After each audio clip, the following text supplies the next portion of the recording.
Di dalam buku Ego is the Enemy itu saya suka banget bukunya. Kadang-kadang bukan kita nggak bisa belajar, bukan kita nggak bisa menyerap ilmu, tapi ada yang namanya ego yang membuat kita blind spot dan kita merasa bahwa kita nggak perlu belajar. Nah, ini penting sih. Ini hal-hal yang kita untuk bisa selalu mengosongkan gelas. Ketika dulu karirnya mulai dapat momentum dan bagus, itu orang mulai dapat banyak blind spot kan. Wih, gue bisa kok. Orang-orang yang jago di dalam hal teknis, biasanya berpikir jago di dalam hal bisnis. Contohnya, kalau di dalam konteksnya fitness, jago di dalam fitness buat ngebangun massa otot, berpikir dia jago juga ketika dia mengelola bisnis gym. Padahal mengelola bisnis gym ini kan tentang maintenance alat supaya bagus, marketing, financing ketika laporan keuangan, supaya absen membernya itu bisa tersistematis, kolaborasi dengan para personal trainer supaya mereka bisa bergerak tanpa adanya kita di situ.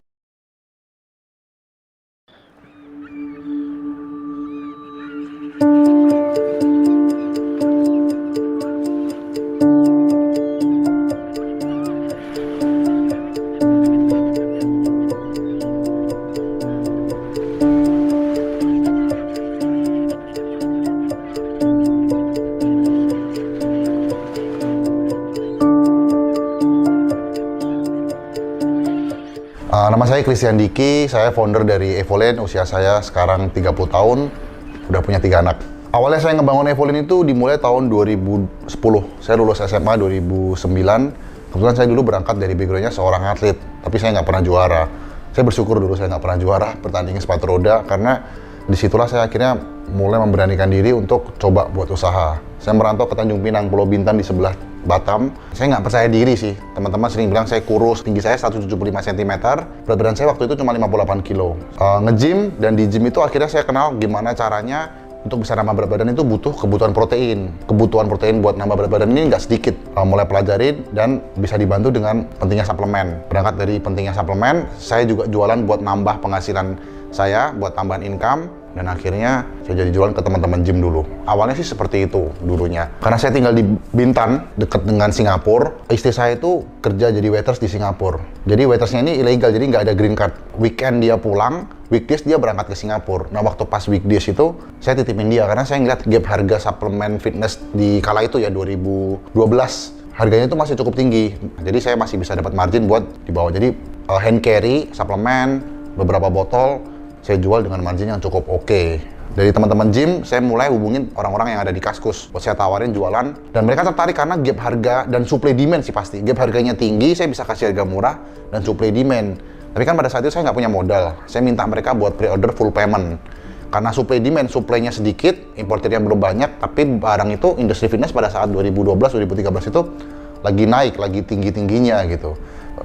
Mega gym seperti Celebrity Fitness, Gold Gym itu pada buka di mana-mana, mereka buka franchise kan. Terus banyak aktor-aktor film pada badannya bagus. Jadi industrinya emang lagi ketolong pada saat itu kan. Mereka aware dengan pentingnya ngebangun badan, ngebangun massa otot, dan mereka juga aware pentingnya protein. Saya juga ngerasa beruntung sih, dari 20-30 seller Kaskus penjual suplemen yang saya tawarin Japri ya, saya DM-in, saya add pin BBM-nya, saya tawarin, itu mungkin cuma sekitar 4-5 orang yang mau gitu loh. Mungkin mereka juga, saya nggak ngerti loh, satu botol suplemen ini kan nilainya bisa 700-800 ribu kan. Kalau mereka pesan satu lusin aja udah nilainya 9 juta, 10 juta. Mereka mau, mungkin bagi mereka ini portofolio buat diversifikasi bisnis saja. Kalau seandainya orang kabur, ya udahlah, cuma pesan beberapa lusin. PO pertama lancar, PO kedua lancar, order makin banyak, dan dia juga ngomong dari mulut ke mulut, ada loh itu importir suplemen. Padahal saya bukan importir suplemen, saya cuma trader yang middleman yang ngambil barang dari Singapura tapi pakai duit mereka sendiri.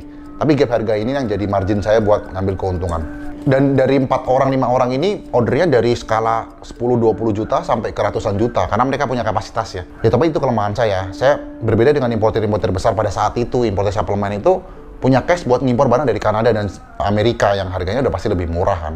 Sampai satu titik 2015 saya berpikir nggak bisa seperti ini terus. PO mau sampai kapan kan jadi trader kan. Akhirnya saya berpikir buat ngimpor dari Amerika. Saya ada modal sih waktu itu buat ngimpor 1 kontainer. Tapi saya juga nggak mau meresikokan semua barang saya ada di kontainer kan. Jadi saya juga ajak beberapa teman-teman Kaskus itu yang percaya sama saya. Yuk saya mau ngimpor barang, saya ngambil margin selisih buat resiko di jalannya, buat pengiriman, dokumen segala macamnya, door to door kan pada saat itu. Mereka juga mau, saya ngambil keuntungan kecil. Tapi kecil ini repetisi ya saya mainnya. Sampai trader si supplier yang dari Amerikanya ini aware dengan ini, kirim ke Indonesia kontainernya ya lewat Singapura.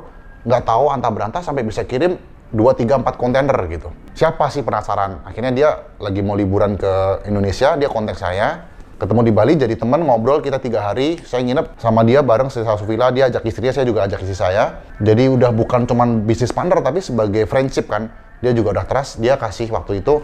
Saya ngeliat di Indonesia potensinya besar, dia udah riset segala macam. Kok bisa kontainer sampai 4-5 kontainer setiap bulan keluar ke negara Indonesia yang dia juga sebenarnya juga dia bahkan dia nggak tahu negara Indonesia, dia taunya Bali gitu di sana. Dia kasih chance, ya saya sampaikan problem saya itu saya nggak punya modal, jadi terbatas. Mungkin dari 20-30 pemain suplemen di Indonesia yang mau pesan cuma 30%. Kok gitu? Ya karena yang mau cash full payment PO nunggu barang dari Amerika 40 hari itu cuma itu doang gitu. Biasanya kalau yang lain itu barang sampai di Tanjung Priok baru mereka bayar lah gitu. Kalau saya bisa ngedatengin itu barang sampai ke Indonesia, ya otomatis kan pasti lebih ini, saya marginnya juga lebih tebal, saya juga bisa ambil kuantiti lebih banyak. Saya beruntung sih dia percaya sama saya buat kirim 60 hari kasih term of payment. Terus ada kolateral nggak? Kok dia percaya sama gua, ketemu di Bali doang nggak tahu rumah saya kan. Saya ada gym kan, dan sosial medianya cukup aktif, namanya Fitcore. Ini ada situs siupnya, ini saya gadekan, padahal dia juga nggak ngerti bahasa Indonesia kan. Ini cuma sebagai kayak jaminan, dan itu pun pegangan doang gitu. Pertama sih pegangan nama baik juga sih kan, saya juga nggak mau merusak nama baik karena reputasi kan. Pengiriman pertama 60 hari, di hari ke-46, 47 tuh saya udah bayar gitu. Makin lama makin banyak, sampai pada satu titik 2017, itu selama 2 tahun, saya pakai sistem itu. Supplier kasih saya tempo 60 hari, sebelum 60 hari barang saya udah bisa delivery ke konsumen gitu. Ngegulung kan. Bahkan terakhir kemarin di 2017 tuh saya pernah ngimpor sampai totalnya semua, itu 12 kontainer, 40 feet. Satu kontainer itu nilainya bisa 150.000 US dollar. Itu sebenarnya bukan duit saya ya, duit si supplier saya imporin ke sini, dan sebelum 60 hari saya udah harus bayar dengan uang customer. Jadi saya tuh di sini lean sekali perusahaannya. Kenapa saya bisa bilang lean? Karena bahkan saya juga nggak punya gudang. 2016-2017 kan udah lagi naik-naiknya Tokopedia tuh. Saya nggak punya gudang dan saya juga nggak jual retail.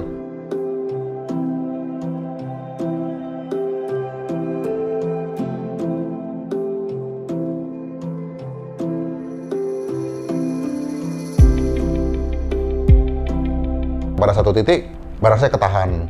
8 kontainer saya ketahan, nggak bisa masuk. Ketahannya di Singapura. Nah, 60 hari tenggat waktu saya kan udah lewat sama si Michael, mau nggak mau saya harus bootstrap nih, pakai uang kocek saya sendiri buat ngebayar Michael kan, demi reputasi dan nama baik saya. Ada sekian uang yang saya nggak bisa bayar lah. Dan saya bilang juga sama supplier yang di US, dan dia coba kasih maklumin. Untung pada saat itu di Batam buka kan pengiriman barangnya. Jadi saya packingin, itu bayangin ada 4 kontainer, saya pecah suplemennya, saya 1 botol begini, saya packing kecil-kecil pakai koran, terus pakai kantong plastik, saya sampai sewa gudang di Batam, buat dikirim satu-satu lewat Batam. Jadi dari Singapura transit ke Batam, Batam baru lewat truk ke Pekanbaru. Itu pain sekali sih, karena saya nggak rugi secara produk ya, tapi saya rugi secara barangnya banyak yang penyok, banyak yang rusak. Ongkos kirimnya jadi bengkak. Amerika, Singapura langsung ke Tanjung Priok, tapi kan itu lewat Batam dulu, jadi mahal ongkos kirimnya. Disitulah saya akhirnya berpikir buat, saya nggak bisa sih main ilegal terus. Saya mulai kebuka bahwa saya harus bikin brand sendiri di 2017.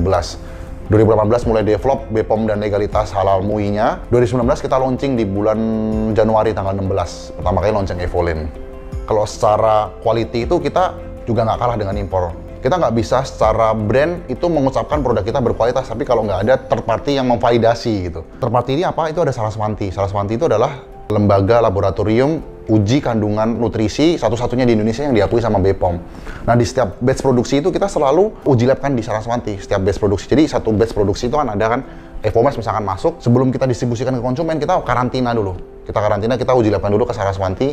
Ketika margin error-nya nggak lebih dari 5%, kita baru mulai distribusikan. Karena produk impor pun banyak sekali kasus yang namanya protein spiking, yang kita tulisnya protein let's say 25 gram, itu nggak beneran isinya 25 gram. Protein itu sebenarnya terdiri dari 2 jenis asam amino esensial dan non esensial. Jadi kalau kita makan, itu dipecah jadi asam amino yang terdiri dari 2. Yang esensial itu tubuh nggak bisa produksi justru, tapi itu tubuh butuhkan untuk regenerasi dan recovery. Dan non esensial yang sebenarnya tubuh bisa produksi tapi dengan jumlah yang sedikit. Makanya kita butuh nutrisi sama makanan gitu. Biasanya kualitas protein yang esensialnya tinggi, yang tubuh nggak bisa produksi, itu kualitas proteinnya yang lebih bagus. Jadi untuk regenerasi massa otot. Jadi bukan dari produk Indonesia atau bukan dari produk Amerika atau bukan, tapi data yang menentukan.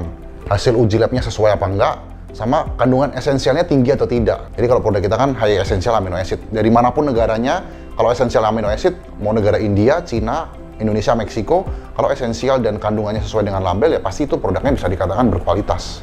Memang beda ya kalau kita menjadi seorang pedagang sama pebisnis. Sama-sama mengambil profit ketika kita melakukan transaksi sih. Cuman tidak simpel itu. Ketika kita jadi pedagang atau seller itu, kita nggak melakukan yang namanya branding. Oke, let's say branding toko ya. Tapi itu adalah dua hal yang kita perlu paham banget sih. Jadi kalau sekarang kita membangun sebuah brand ya, brand itu punya kita. Tanggung jawab kita untuk bisa ngebangun sebuah brand loyalitas, terus integritas, kualitas produk. Mungkin ada hal-hal yang seorang pedagang nggak perlu lakukan itu. Contohnya kalau saya sebagai distributor dari, let's say mereknya iPhone ya. Saya punya teman, ngimpor iPhone tuh setiap bulan ratusan kontainer dia. Dia nggak melakukan branding. Dia ngimpor karena produk yang diimpor ini tuh memang udah produk branded dan demand-nya udah sangat gede. Jadi dia cuma melakukan trading, dia jual kepada distributornya. Tapi ketika kita ingin membangun brand sendiri handphone, dari R&D, kualitas produknya kita harus jaga. Kita harus ngerti, memahami tentang create demand marketing. Mungkin pada saat dulu ya, bedanya ya, pada saat saya sebagai pedagang, saya nggak melakukan create demand. Marketing kan esensinya sebagai orang yang melakukan create demand kan.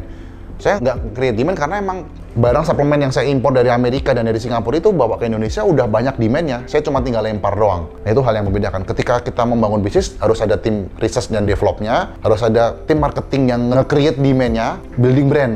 Namanya building brand kan dari hulu ke hilir kan, packaging. Saya nggak memikirkan packaging-nya harus bagus, saya nggak memikirkan visualisasi atau filosofi brand-nya harus ada story-nya ketika saya jualan gitu, ketika saya trading gitu. Tapi ketika saya membangun brand sampai hulu ke hilir. Sekarang saya punya distributor hampir 700 orang.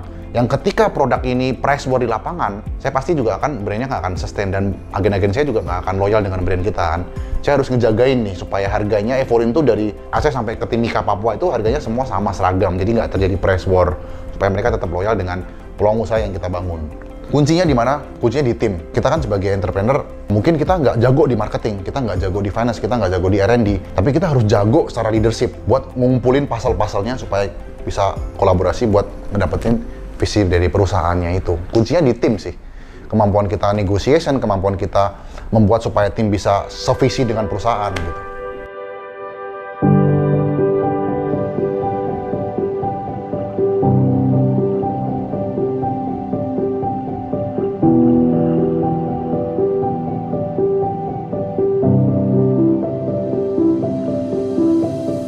3 bulan pertama itu laporan keuangan minus karena saya cukup percaya diri. Pengalaman saya itu udah 7-8 tahun di industri fitness suplemen. Oh gitu doang. Ya itu tadi ada komponen-komponen yang saya lupa. Ketika saya dulu jadi trader suplemen itu saya nggak create demand. Saya cuma lempar-lempar doang ke para agen. Dan ternyata para agen yang tadinya jadi reseller saya pada saat saya ngimpor suplemen itu loyalnya bukan loyal ke brand. Loyalnya ke peluang usaha atau ke produk yang bisa menghasilkan profit secara sustainability gitu. Artinya saya harus create demand dari siapa sih? Dari orang yang minum suplemen ini. Kalau orang yang mau minum banyak, yang mau pakai produknya banyak, ya otomatis agennya juga pasti akan tertarik buat jadi peluang usaha kan. Akhirnya kita evaluasi, oh ternyata kita nggak bisa pakai strategi saya sebagai seorang pedagang dulu gitu. Saya punya customer base, saya punya banyak kontak reseller dan agen-agen suplemen, tapi mereka nggak mau jual Evolin. Ya nggak apa-apa, kita fokus aja dulu dong, pakai fundamental yang paling dasar dulu. Ya kita fokus ke product positioning seperti halnya biasa ya pada kita menjalankan bisnis. Ketemu satu jawaban di mana kita perlu satu sosok yang tampil di sini. Makanya kan saya akhirnya mau nggak mau saya tampil sebagai face of the brand. Ya saya nge-gym, saya passion di bidang fitness tapi saya kurang nyaman sih tampil di depan kamera. Akhirnya saya mau nggak mau tampil buat mengedukasi orang kan. Tapi lama-lama juga saya akhirnya senang sih ngeliat orang yang, bisa berhasil ya karena program yang saya bikin, bisa berhasil karena produk yang saya create buat market kan. Jadi berangkat dari personal branding, terus saya ngapain? Personal branding ya saya dari Instagram ngajarin orang caranya pull up, ngajarin caranya orang nge-push up yang bener, teknik-teknik seperti ini yang akhirnya ngebangun trust dari mereka kan. Oh gue percaya nih sama program yang dikasih Christian Diki. Akhirnya upsellingnya pakai produk Evolin. Baru setelah itu di bulan ketiga, laporan keuangan membaik, tim makin gede dan dapat momentum pada saat itu. Tapi intinya awalnya butuh waktu 3 bulan. Uang sekolah saya membedakan bahwa dulu saya ketika trader ngimpor suplemen dan lempar ke Indonesia itu nggak butuh branding, nggak butuh create demand, nggak butuh jaringan distribution yang kuat. Karena saya barang datang dari Tanjung Priok itu udah banyak agen-agen saya yang ngantri, reseller saya yang ngantri. Tapi sekarang perlu hal yang tersistem lebih rapi. Gitu. Momentum awal itu ketika saya launching program online training. Jadi saya pada saat itu ilmu fitness saya yang serba keterbatasan, saya beranikan diri buat launching program online training. Tapi memang marketnya buat fitness beginner. Saya sharing di dalam online training tersebut tuh saya ajarin fundamental dasar buat ngebangun massa otot. Saya nggak ngajarin teknik-teknik. Jadi kalau ibaratnya pohon, saya ajarin fundamental dasarnya. Ranting-rantingnya saya nggak bahas di situ. Tapi fundamental dasar ini kan justru hal yang paling penting. Tapi again, kembali lagi, kita tahu fundamental dasar sama kita mempraktekkan tuh hal yang berbeda ya. Karena kita tahu prinsip dasar buat berbisnis, tapi kalau kita nggak segera memulai pun juga sama aja kan. Jadi di situ saya sharing tentang fundamental dasar membangun masalah, atau tentang kayak kalori masuk, kalori keluar, konsistensi, mindset, pola pikir yang benar tentang cara kita men-treat lifestyle dan pola latihan kita. Dan momentum awalnya itu program ini aku keras dengan harga 350.000. Produknya apa? Produknya online training. Jadi cuman video PDF doang. Di situ laporan keuangan mulai membaik. Momentum kedua, ada salah satu agen kita, agen lama saya sih sebenarnya. Dia reseller saya lama. Tadinya belum mau produk dan belum mau percaya buat jualan produk Evolent. Akhirnya dia percaya, dan dia di sendiri juga di Jawa Tengah dia udah punya banyak reseller kecil. Ketika dia gabung buat beli produk Evolent, pada saat itu laporan keuangan bisa salesnya naik 300-400%. Itu 2 kali momentum yang jadi batu loncatan kita.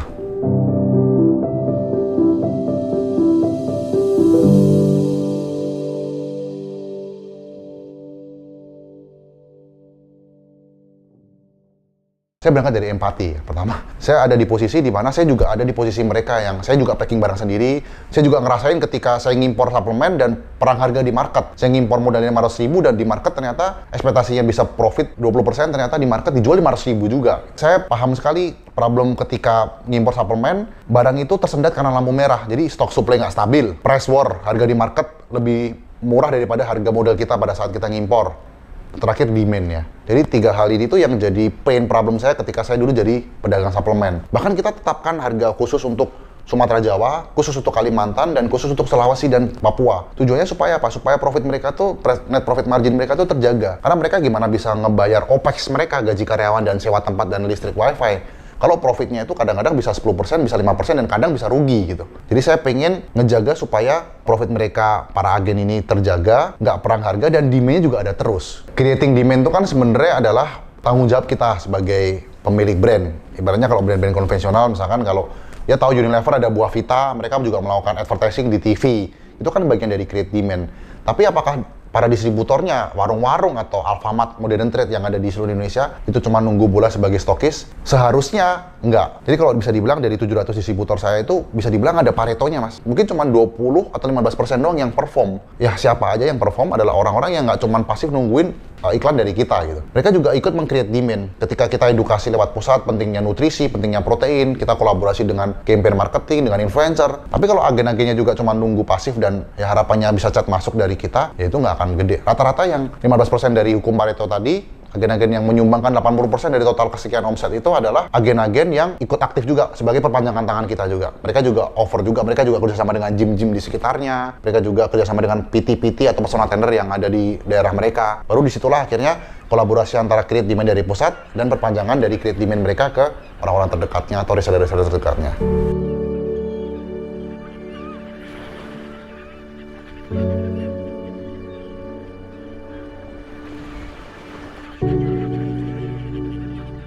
Esensinya dulu, kita perlu paham bahwa esensi dari branding adalah loyalty. Marketing esensinya adalah create demand. Kalau funnel marketing itu dari orang nggak tahu jadi tahu jadi tertarik beli, dan buat beli lagi itu kan adalah sebenarnya teknik brandingnya. Jadi kolaborasi antara marketing dan branding, tapi sebenarnya kegiatan khusus melakukan branding itu nggak ada kalau di kita. Jadi branding itu dari kita ngedevelop produk, ngedesain produk, bahkan memilih nama Evolent, ada filosofinya, itu bagian dari kegiatan branding. Menjaga kualitas produk supaya orang nggak kecewa dengan produk kita, itu juga teknik branding. Packaging kelihatan bagus desainnya, supaya terlihat looks-nya itu keren, itu juga bagian dari branding. Jadi branding itu bukan cuma sekedar logo dan nama, tapi branding itu adalah kegiatan dari hulu ke hilir. Ketika kita bikin desainnya bagus, produknya udah bagus, tapi customer service kita nggak ramah, atau produk kita sering kosong, itu kan juga branding kita juga jadinya nggak bagus kan. Segala sesuatu yang berhubungan dengan loyalty supaya orang tertarik untuk beli dan beli lagi, itu adalah kegiatan branding. Tapi branding itu bukan apa yang kita selalu sampaikan berulang-ulang, tapi apa yang orang ceritakan tentang kita kan. Proses distribution pun juga itu juga bagian dari kegiatan branding. Pengiriman barang harus menggunakan sistem FIFO, first in first out. Kalau yang kirim barang juga berantakan, sekalipun produknya bagus, yang pesen barang hari Senin dikirimnya hari Kamis, yang pesennya hari Selasa dikirimnya hari Rabu, itu kan nggak menggunakan sistem yang bener kan. Sistem juga mesti bagus. Terus communication brand sampai ke sosial media, sampai kalau ke hilirnya adalah customer service sama customer closing beda. Customer closing adalah orang yang melakukan closing ketika ada tanya jawab, tanyakan tentang fungsi produknya apa, cara pakainya gimana, harganya berapa, dan belinya di mana. Tapi kalau customer service adalah orang yang ketika udah beli, udah pakai produknya dan mereka ada komplain, misalnya packagingnya kok penyok, kok dipakai di badan tidak sesuai dengan ekspektasi atau yang dijanjikan, ada customer service yang melayani dan bisa membantu menjawab atau menyelesaikan problemnya. Itu semua kegiatan branding yang kita lakukan gitu. Nah jadi, dan kegiatan branding bukan hal yang bisa langsung dilihat dari laporan keuangan ya. Kalau marketing mungkin bisa, marketing kan ada awareness, mungkin bisa dari impression, berapa orang yang tahu, berapa orang yang ngeklik, dan berapa orang yang terjadi conversion sales atau laporan keuangan bergerak. Tapi kalau branding itu terkaitannya dengan loyalty. Seberapa orang yang beli, bulan depan beli lagi nggak? Bulan depannya beli lagi nggak? Kalau customer kita create demand-nya gila-gilaan, tapi orang nggak loyal lagi dengan brand kita, ya akhirnya nggak sustain. Nah hal-hal seperti ini nggak saya pelajari dan saya nggak menguasai ketika saya dulu hanya trading, dan saya cuma ngimpor barang dan cuma jual. Saya nggak mengerti ternyata desain packaging dan R&D itu harus seperti apa, kualitas proteinnya dan ingredientnya, dan bahkan pain-nya customer apa, itu saya juga nggak bisa paham, karena kan saya cuma ngimpor barang dan saya cuma jual.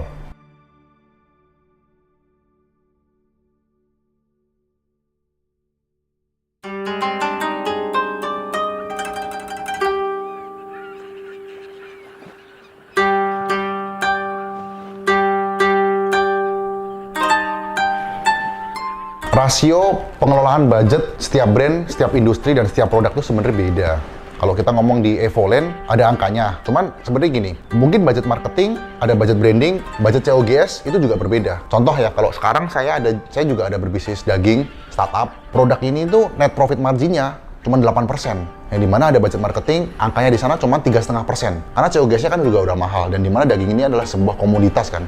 Kita nggak bisa punya budget itu sampai 30-40%. Tapi juga kita ada brand skincare, yang dimana budget marketing itu bisa di atas 35%. Again, kembali tergantung produknya, tergantung industrinya, dan tergantung mau dibawa se-scale sebesar apa ini brand, dan ada di kondisi mana. Pada saat dulu awal Evolent ngebangun, budget marketing kita angkanya gede. Kurang lebih bisa sampai angka 15% dari revenue kita. Tapi makin kesini, oh kita nggak bisa seperti itu terus. Kita harus improve nih, kita punya kualitas produk. Yang otomatis kan kita juga improve COGS-nya, HPP produknya.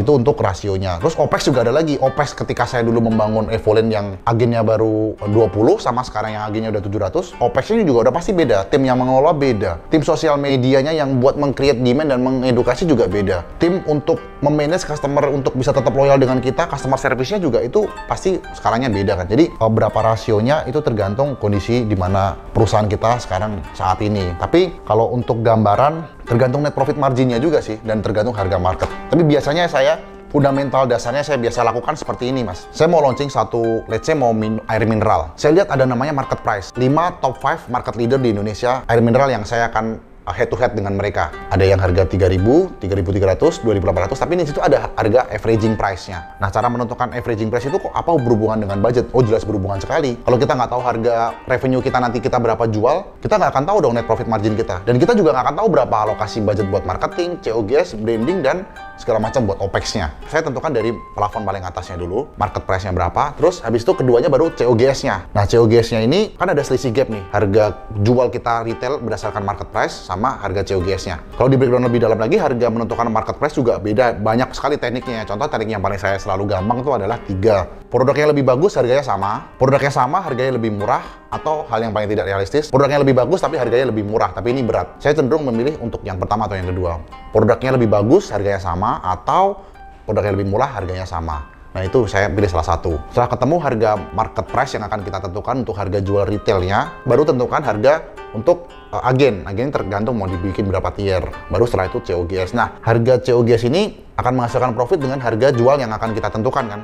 Nah, baru profitnya ini adalah ruang gerak kita. Semakin besar harga net profit margin kita di sini, atau bukan net profit margin sih, kita bisa bilang di sini margin keuntungan perusahaan, semakin besar juga budget kita buat marketing, buat ngebayang rekrut tim yang kualitasnya juga cukup bagus. Kalau net profit margin kita aja sangat tipis, gimana kita ada budget buat ngerekrut C-level yang gajinya bisa 2 digit, 3 digit gitu. Kalau untuk strategi thinkingnya, awalnya saya pasti sendiri lah, semuanya selalu berangkat dari sendiri. Tapi karena sekarang udah fase di mana saya nggak bisa handle semuanya sendiri kan, tim udah makin lama makin besar. Jadi ada beberapa hal kerjaan teknis, tim yang mengerjakan, tapi kerjaan strategis, saya dan beberapa C-level yang ada tim sekarang ngedampingin saya.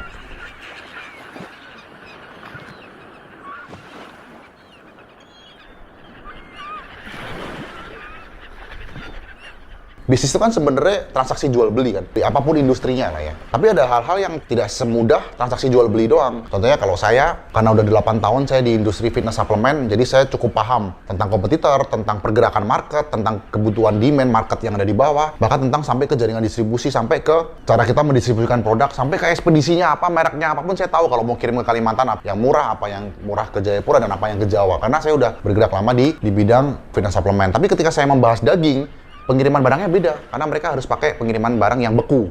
Barang dagingnya ini dikirim ke Papua atau ke Manado, itu barangnya masih tetap bisa fresh. Nah, ada hal-hal yang non-esensial ini yang kita perlu paham juga. Nah, terus apa triknya supaya kita bisa cepat membuka usaha di banyak industri ya?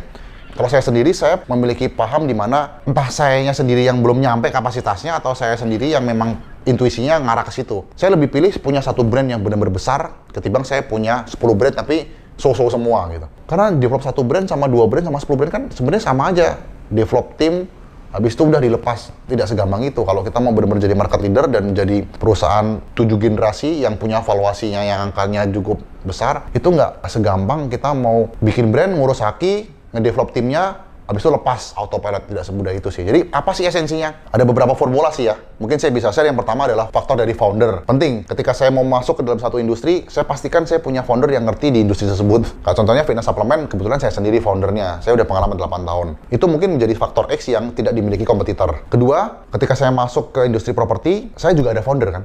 Founder saya namanya Tommy Riyadi, dia juga udah pengalaman 4 tahun di industri properti. Dia udah tahu harga jual properti, udah tahu konstruksi, dia udah tahu interior design, udah ngerti bisnis kos-kosan gitu. Faktor founder ini yang bisa dibilang faktor mutlak yang ketika belum dapat founder yang akan kita masuk ke dalam industri tersebut, kita nggak akan ekspansi. Kita juga lagi ekspansi namanya EvoWear, olahraga, pakaian olahraga, Vodeli, makanan sehat, EvoFit, vitamin. Di sana juga kita sama, melakukan hal yang sama. Kita nggak langsung serta-merta bikin tim, habis itu bikin produk, kita launching, enggak. Kita harus punya partner yang levelnya itu partner level yang ngerti tentang industri vitamin.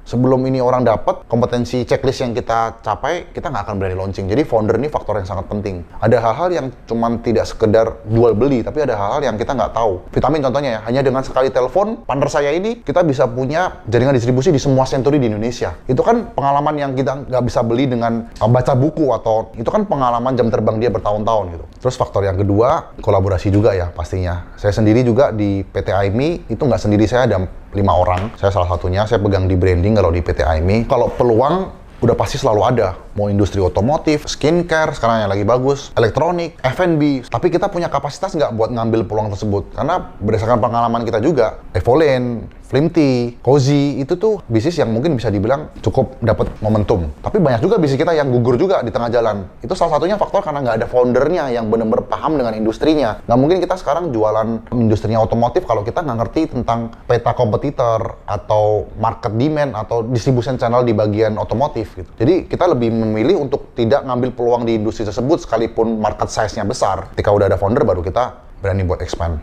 Cara belajar itu menurut saya nomor satu yang paling penting, belajar fundamentalnya dulu. Jadi semua apapun aspek kehidupan yang kita mau pelajarin itu pasti ada fundamental. Lalu pohon, ketimbang kita terlalu sibuk ngurusin hal teknis, kita fokus ke fundamentalnya dulu. Baru setelah itu hal teknis mengikuti. Contoh kalau di dalam fitness, fundamental dasarnya itu adalah konsistensi. Selama kita konsisten buat makan, mencukupi kebutuhan nutrisi, latihan konsisten, istirahat. Nah itu 3 fundamentalnya. Teknik gerakan, teknik pola diet, itu adalah teknis-teknis ranting dan dedaunan. Contoh kalau di dalam bisnis adalah transaksi jual beli, itu adalah fundamental dasarnya. Selama kita bisa melakukan transaksi jual beli dan kita mau bisa memperbesar skalanya, yaitu fundamentalnya. Marketing, create demand. Branding adalah loyalty. Sebagai entrepreneur, hal teknis itu kita bisa delegasikan ke tim. Tapi hal-hal yang fundamentalis kita harus pegang sendiri. Strategis kita harus pegang sendiri. Terus kedua, ego. Di dalam buku Ego is the Enemy itu saya suka banget bukunya. Kadang-kadang bukan kita nggak bisa belajar, bukan kita nggak bisa menyerap ilmu, tapi ada yang namanya ego yang membuat kita blind spot dan kita merasa bahwa kita nggak perlu belajar. Nah, ini penting sih.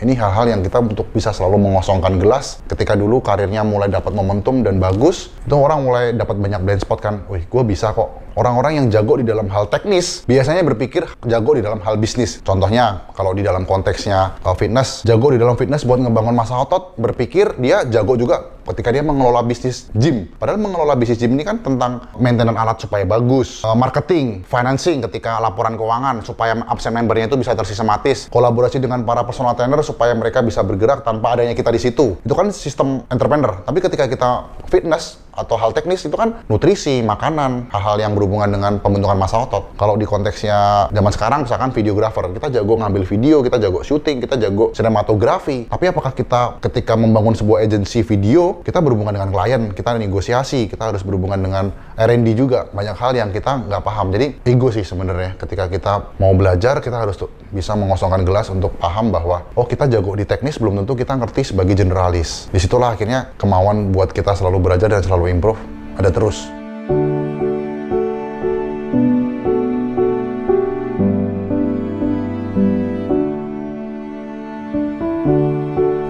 Saya berangkat merantau dari Gunung Kidul, usia 16 tahun saya udah merantau ke Jakarta, SMA Ragunan, karena pada saat itu dapat beasiswa sebagai atlet.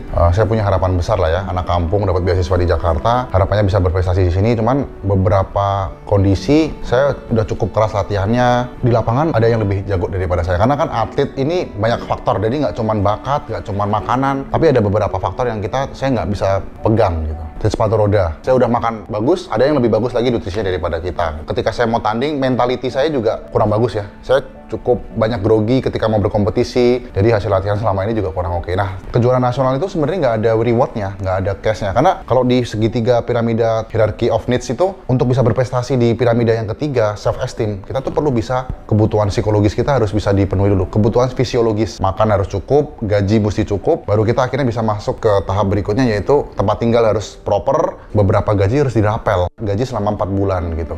Untuk saya yang gajinya 400.000 di tahun 2010, ada satu pertandingan di Haining, Cina, itu ada seleknas, seleksi nasional, dan saya masuk di situ, tapi biayanya itu nggak di cover sepenuhnya. Akhirnya saya mau nggak mau harus berangkat dengan sebagian dari biaya saya sendiri. Ada kesempatan buat masuk lolos di seleknas yang cuma 3 orang pria, meskipun pada saat seleknas ini ada beberapa jagoan-jagoannya nggak ikut turun, jadi saya bisa dapat kesempatan, saya nggak cukup biaya, dan akhirnya saya harus jual sepeda motor. Karena pertandingan sebenarnya nasional itu nggak dapat reward, cuma medali doang. Kalau yang dapat uang itu pon doang. Saya salah sih melihat persepsi bahwa berprestasi atau cari duit. Kebetulan saya di fisiologi saya itu belum terpenuhi. Saya masih butuh uang buat menghidupi saya sehari-hari, kebutuhan saya. Kebetulan saya kan dari kecil anak yatim. Orang tua saya ya bisa sekolahin saya, tapi dengan pendidikan yang ala kadarnya. Jadi ketika saya dapat kesempatan buat beasiswa di Ragunan, saya pasti ambil. Tapi saya di sini sebatang kara, saya nggak punya keluarga. Orang tua saya juga tinggal di Gunung Kidul, gitu. Saya nggak punya siapa-siapa, dan saya juga nggak punya keluarga. Saya tinggalnya juga di asrama. Kesempatan yang bagus banget, saya buat bisa tanding di Haining. Ketika saya menang, saya bisa dapat uang cash. Saya jual sepeda motor. Harapannya kalau hitungan secara bisnis,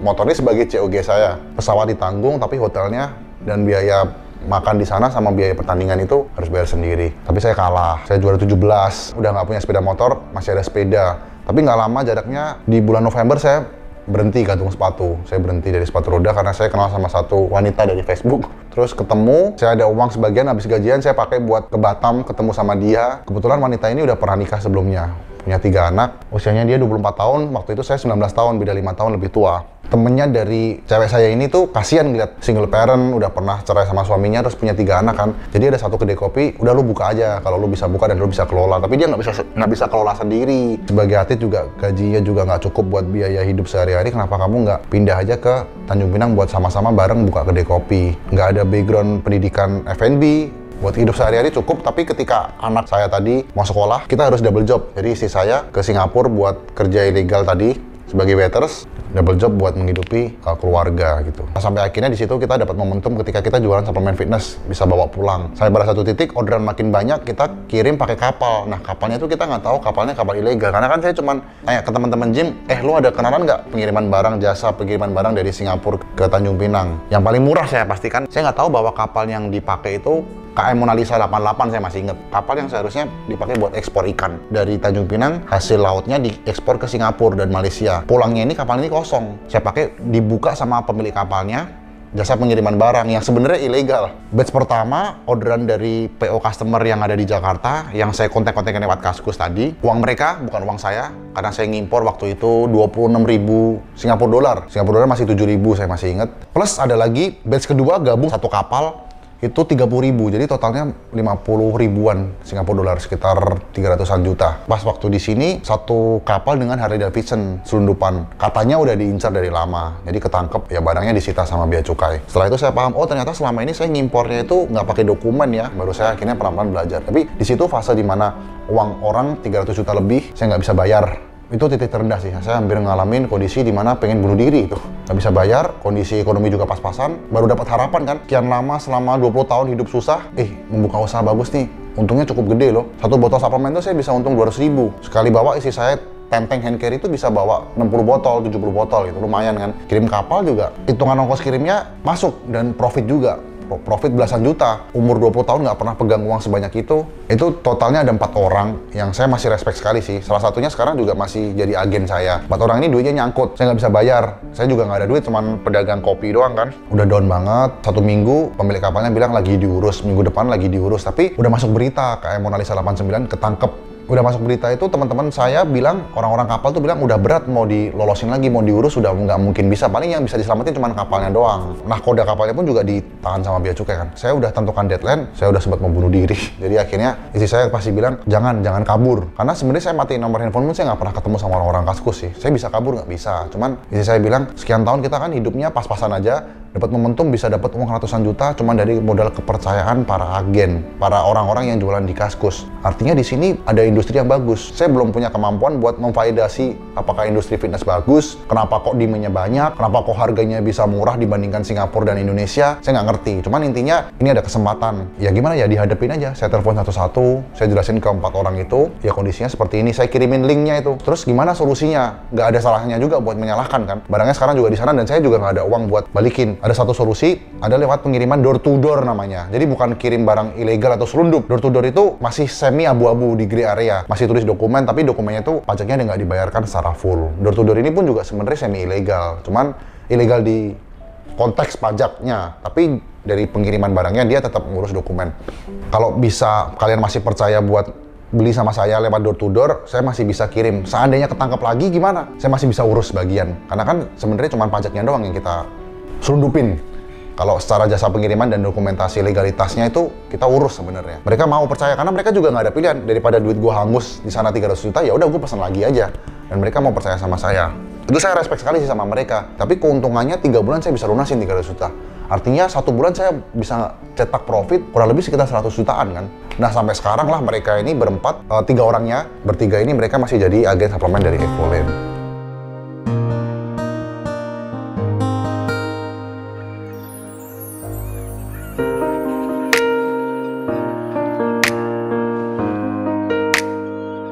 Awal-awal saya jualan, itu saya pakai sepeda motor sama istri saya, ngantar suplemen karena belum ada mobil kan. Berangkat nih dari pagi Tanjung Pinang, rumah saya kan di Tanjung Pinang. Saya seberang pulau ke Batam, mesti ke pelabuhan 1 jam, terus seberang pulaunya itu 45 menit, habis itu dari Batam pelabuhan ke kota Batamnya, itu 1 jam lagi. Saya ngantar-ngantar ke tempat gym, ke hotel-hotel, personal trainer-nya yang biasanya mau mesen. Mereka kan sistemnya kok nggak pakai ekspedisi aja. Kalau mau pakai ekspedisi, mahal. Mereka nggak mau ongkos kirimnya, jadi saya antar sendiri. Saya sebagai kurirnya sendiri, saya juga sebagai salesnya sendiri. Pernah satu ketika anak saya kan rewel kan di rumah, nggak ada yang jaga, jadi saya ajak juga naik sepeda motor sama istri saya nganter susu. Susunya tuh segede-gede gini, saya bisa bawa 1 hari 12 botol tuh. Dari Tanjung Pinang ke Batam, keliling-keliling tempat gym gitu. Berangkatnya pagi-pagi banget, jam 6, terus pulangnya tuh biasanya sore. Nah sampai sore belum langsung pulang tidur, giliran keliling Tanjung Pinang lagi, pulau saya sendiri tempat tinggal gitu. Pernah satu ketika itu, berangkatnya udah agak kesorean, pas pulang dari Batam, itu ada beberapa susu tuh yang returan. Jadi saya harus bawa lagi pulang ke Tanjung Pinang kan. Karena penyok lah, karena kondisinya kurang bagus lah. Saya bawa anak di depan sama istri,